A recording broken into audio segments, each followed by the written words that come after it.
Chers participants, nous avons vu les objectifs ambitieux prévus par la Confédération, notamment en matière de réduction de consommation d'énergie.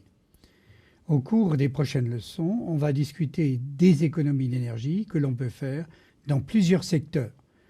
À vrai dire, on devrait plutôt parler d'utilisation plus rationnelle de l'énergie, car il n'est pas dans notre propos de rationner les services énergétiques en diminuant le confort.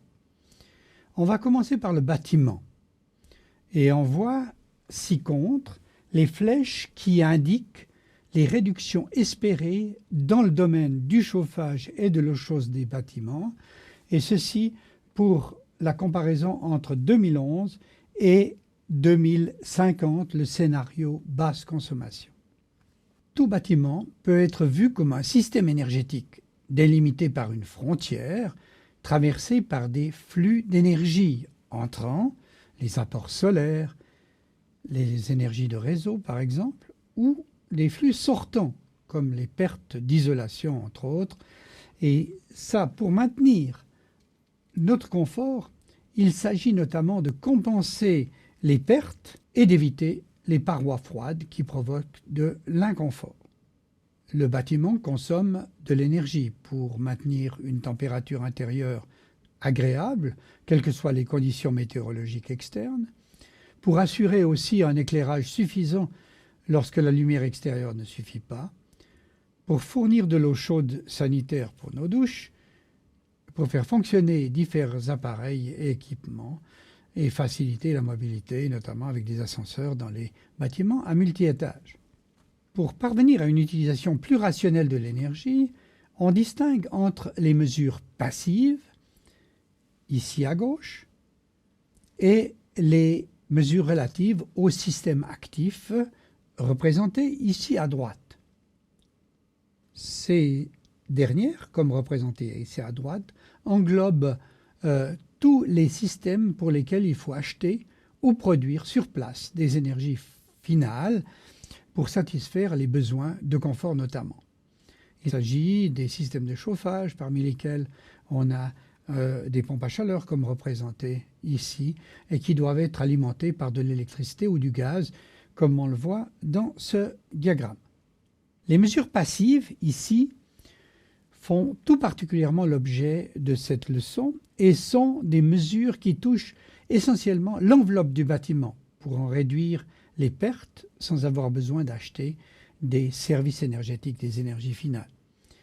Ces mesures augmentent généralement les coûts d'investissement, surtout en rénovation, mais permettent de réduire la consommation d'énergie finale et d'augmenter le confort. Le bâtiment consomme tout particulièrement de l'énergie dite grise pour fabriquer et transporter les matériaux nécessaires à la construction du bâtiment, pour faire fonctionner les machines et les équipements permettant de construire le bâtiment, pour entretenir le bâtiment, pour procéder à la démolition du bâtiment en fin de vie et recycler ses composants. À noter que le calculateur Swiss Energy Scope ne comptabilise pas encore l'énergie grise, mais il convient de le garder à l'esprit lorsqu'on analyse les options possibles. Le bâtiment peut être comparé à un tonneau des Danaïdes dans lequel on maintient un niveau d'eau en le remplissant continuellement. Le niveau correspond au confort demandé et le débit d'eau au flux d'énergie. On considère ici le confort thermique où le niveau demandé est la température. À gauche, le bâtiment est mal isolé ici et à droite, on a un bâtiment correct, beaucoup mieux isolé. Il est important, notamment en rénovation, d'agir sur les points les plus faibles de l'enveloppe en priorité. Il existe maintenant des instruments de mesure comme les caméras infrarouges permettant une thermographie du bâtiment. On voit sur cette photo que les points faibles de cette maison sont les baies vitrées, mais surtout leur encadrement qui est bien représenté ici en rouge dans la partie avec de fortes déperditions de chaleur.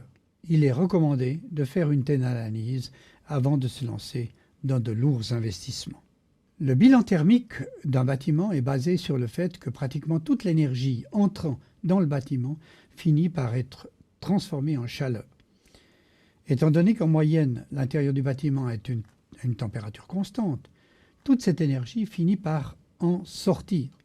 Dans ce bilan interviennent les échanges de chaleur par transmission à travers les parois, les échanges par aération du bâtiment qui doit avoir un renouvellement avec de l'air neuf, les gains de chaleur dus au rayonnement, notamment le rayonnement solaire, entrant par les vitrages et chauffant les parties opaques de l'enveloppe, les apports de chaleur interne provenant des occupants et des ordinateurs par exemple, et on compte environ 100 watts par personne de production de chaleur.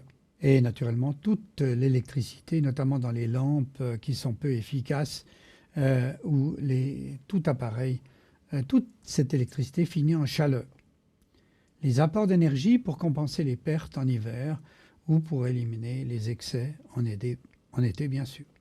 Un indice souvent utilisé pour comparer la consommation d'énergie des bâtiments est l'indice de dépenses d'énergie IDE, qui correspond à la somme de l'énergie consommée en mégajoules par an généralement ou en kilowattheures par an, divisé par l'ensemble des surfaces de référence en mètres carrés, surface, la somme de tous les étages dans un bâtiment multi-étages.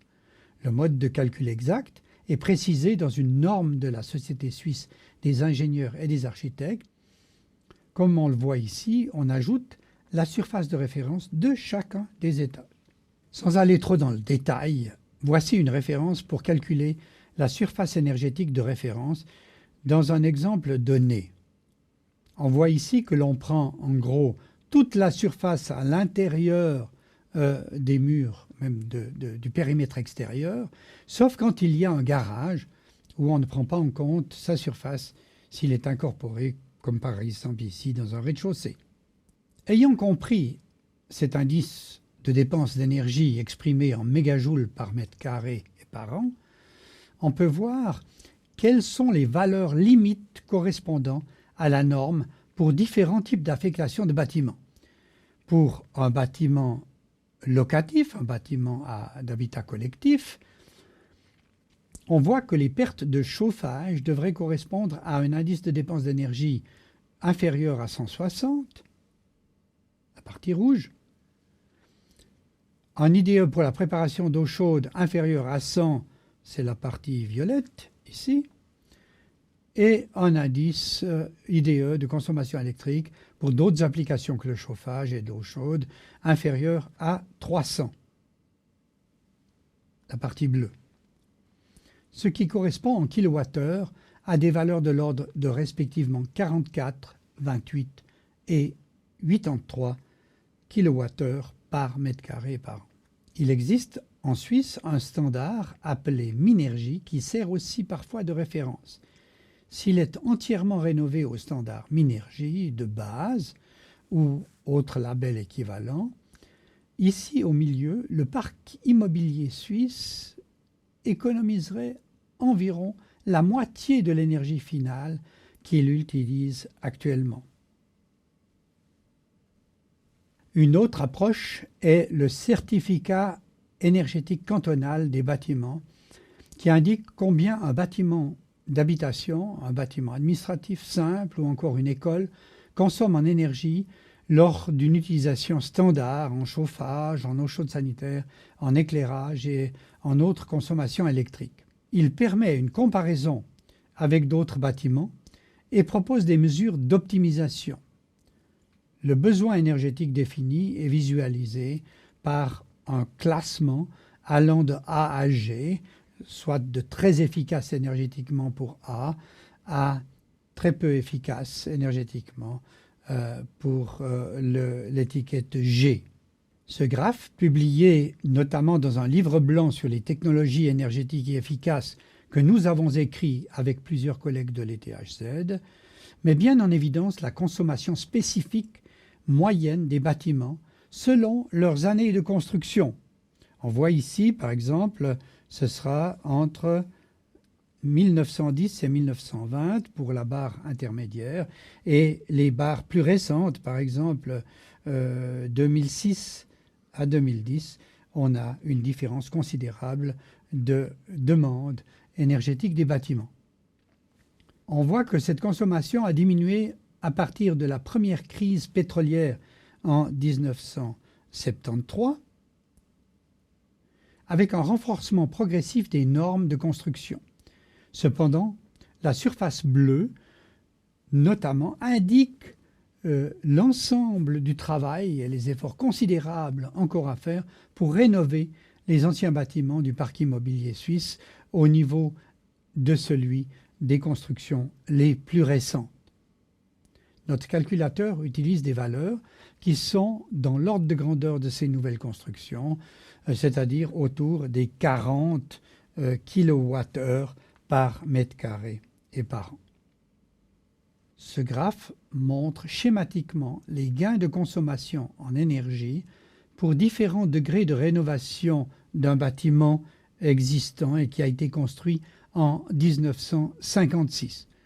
On voit que la reconstruction du bâtiment, qui correspondrait à une reconstruction standard à cette ligne traitillée, croise la ligne noire de consommation du bâtiment existant après quelque chose comme 13 à 14 ans. Et ça, c'est compte tenu de l'énergie dépensée pour la reconstruction. Par contre, une rénovation poussée correspondant au cas 4 ici, et donc à cette courbe ici 4, permettrait de rentabiliser beaucoup plus rapidement l'énergie après 2 ou 3 ans dans cet exemple. À l'exemple de ces habitations établies par les Indiens à Mesa Verde, l'idéal en architecture est de pouvoir bénéficier pleinement du rayonnement solaire en hiver, quand le soleil est bas à l'horizon, tout en ayant un avant-toit, comme ici le plafond de cette grotte, qui protège du rayonnement solaire en été lorsque le soleil est plus haut, et on réduit ainsi les besoins à la fois de chauffage en hiver et de climatisation en été. Voici un exemple d'utilisation du solaire dit passif en architecture moderne. Les surfaces vitrées et les structures massives au nord permettent d'accumuler l'énergie solaire en jouant sur l'effet dit de serre. En été, à droite, les avant-toits permettent d'éviter un suréchauffement de la maison. L'adoption d'un ensemble de mesures passives ne donne un résultat optimal que si elle ne laisse pas des trous dans lesquels persistent d'importantes déperditions d'énergie. Ces trous, appelés ponts thermiques ou improprement appelés ponts de froid, sont notamment à la jonction de balcons ou de dalles par rapport à l'enveloppe extérieure. À noter que la recherche est en marche pour développer des panneaux d'isolation thermique plus minces pour une même résistance thermique. Cette figure montre un exemple de panneaux à micropores sous vide, ici représenté là et là, qui permet d'avoir un encombrement beaucoup plus faible que l'épaisseur de laine de verre qui est à sa gauche, et ceci pour la même résistance thermique. En conclusion, nous avons vu que les mesures passives offrent un grand potentiel d'économie d'énergie. Les pertes thermiques des bâtiments construits au cours des dernières décennies ont constamment diminué, ce qui est très prometteur. Une accélération cependant de la rénovation du parc immobilier est essentielle pour permettre d'atteindre les objectifs des scénarios de la Confédération. L'orientation des bâtiments et une architecture favorisant le solaire dit passif apportent des gains de confort et d'économie d'énergie. La chasse aux ponts thermiques est aussi cruciale.